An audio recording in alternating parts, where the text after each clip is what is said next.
Você já parou para pensar em como as pessoas se informavam antes das redes sociais? Pois é, em um passado não tão distante, as pessoas liam jornal, as pessoas assistiam televisão e ouviam rádio, que para algumas pessoas hoje pode parecer um absurdo, um suplício esperar a notícia. Sim, a informação ela não vinha de uma forma tão rápida como ela chega hoje, mas ela vinha com filtros editoriais, checagem de dados, e muitas vezes eram produzidas por especialistas. É importante lembrar que a liberdade de imprensa, ela sempre teve limites legais.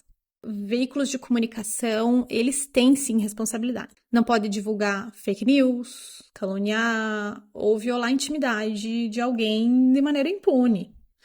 Como já diria ilustremente o ministro Flávio Dino, do STF, liberdade sem responsabilidade é tirania. Pois é, isso significa que se alguém pode dizer qualquer coisa sem responder por isso, o que temos não é liberdade, é injustiça.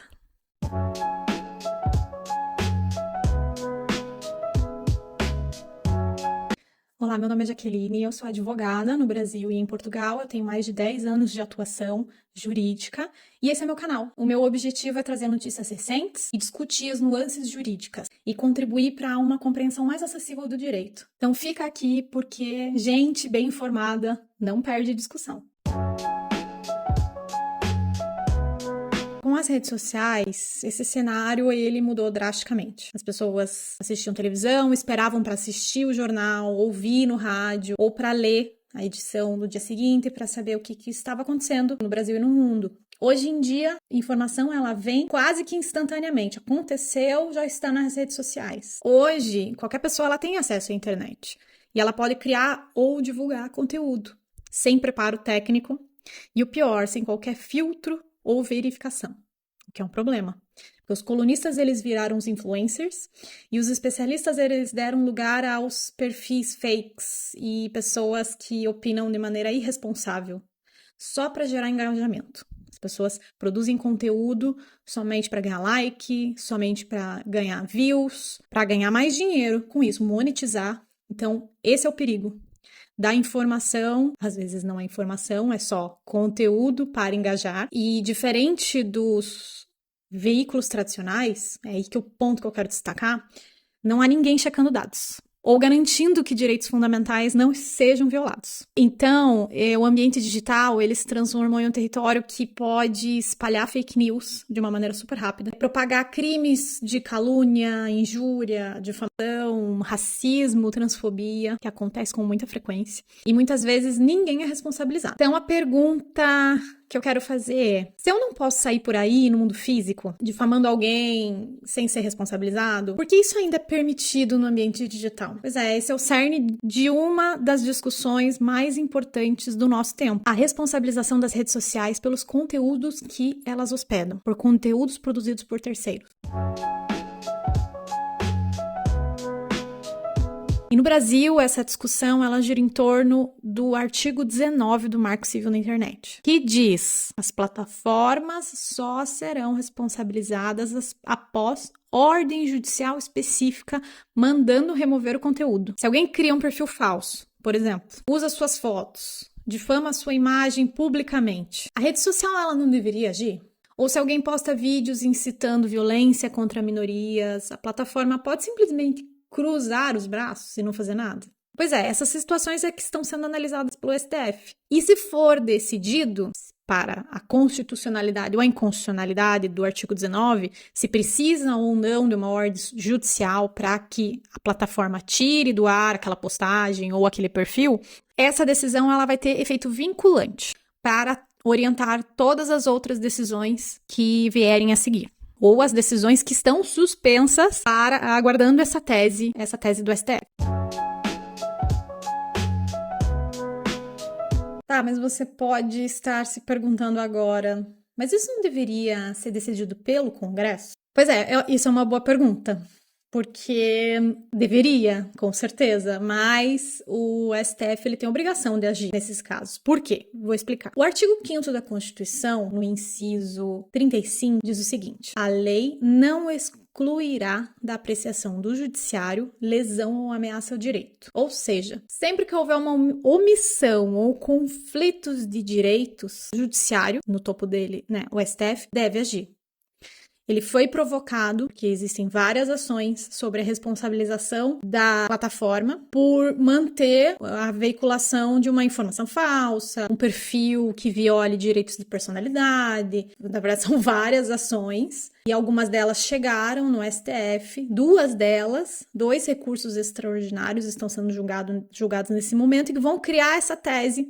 É uma tese que a gente chama de guarda-chuva, né? Ela servirá para todas as demais. Para todos os demais casos que estão discutindo essa questão da necessidade de aguardar uma decisão judicial para responsabilizar o servidor de hospedagem. Tá, então, o que aconteceu? O problema do artigo 19 do Marco Civil da Internet é que ele acabou criando uma blindagem para as Big Techs. Por quê? As plataformas, elas só são obrigadas, enquanto o artigo 19 for constitucional, até a decisão do STF, as plataformas, elas só são obrigadas a agir depois de uma ordem judicial. Mesmo quando o conteúdo ele é nitidamente ilegal ou criminoso, porque a lei ela não distingue. Ela só diz que só será responsabilizada depois de ordem judicial, descumprimento de ordem judicial. Esse artigo, ele acaba incentivando a omissão das redes sociais. Casos de fake news, por exemplo, que interferem em eleições, gente sabe de casos que aconteceram nos Estados Unidos.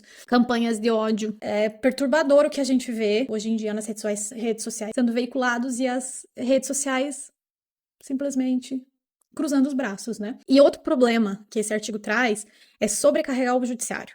Sobrecarregar o judiciário e não considerar que nem todas as pessoas elas têm acesso ao judiciário. Muitas pessoas nem sabem como funciona o judiciário, acham que vão pagar um advogado e vai ser um absurdo, não tem dinheiro. É uma questão muito complexa aguardar uma ordem judicial para que aquela violação seja cessada. Ainda mais a depender da gravidade daquela violação. Em muitos casos, que se entende é que a própria plataforma ela poderia e deveria resolver a situação, sem depender de um processo judicial. Por exemplo, como disse o ministro Alexandre de Moraes, se elas podem filtrar questões de direitos autorais, por que elas não podem filtrar conteúdos que violem direitos fundamentais? O próprio consumidor ali, que seus direitos estão sendo violados, ele comunica de forma extrajudicial, então cria-se numa plataforma, existe, né, o ícone para você denunciar, mas elas têm que apurar de forma administrativa, é possível, plenamente possível. Se elas podem fazer isso com direitos autorais, por que elas não podem fazer isso nesses casos que são muito mais detectáveis? Tá, e para quem defende a liberdade de expressão irrestrita, e não é assim que funciona, vamos lá, que esse ponto sensível é que a liberdade de expressão ela não pode ser usada como escudo para violar outros direitos, ou seja, a liberdade ela não pode vir sem responsabilidade. A responsabilidade das redes é importante pontuar, não é censura. Todos nós vivemos numa sociedade, todos nós temos responsabilidades nessa sociedade. Vamos dirigir o nosso carro, não podemos ultrapassar o sinal vermelho, porque tem outras pessoas no sentido contrário vindo. Uma companhia aérea, nem se pensa uma companhia aérea, por exemplo, não ter um cinto de segurança, não ter aquelas regras, todas aquelas regras para informar os passageiros sobre as máscaras de oxigênio, tudo aquilo é regulamentado. Elas cumprem regulamentações. Nem se pensa em, não vamos cumprir regulamentação. Não é possível, simplesmente não é possível. Todos nós temos papéis, porque vivemos dentro de uma sociedade. Não podemos simplesmente ignorar e, em nome da minha liberdade, eu vou fazer o que eu bem entendo. Eu posso fazer até um limite, até não atingir o limite do outro. Eu não posso prejudicar as outras pessoas, eu não posso... Nos casos das companhias aéreas, elas não podem descumprir ordens, porque isso é para o bem de todos. É uma coletividade, né? Não é só o direito individual que interessa. Então, o julgamento do artigo 19 do Marco Civil, eu entendo que ele vai além, porque trata sobre o futuro da comunicação. o futuro da democracia e dos direitos, os nossos direitos na era digital. Que a gente enfrenta agora um desafio.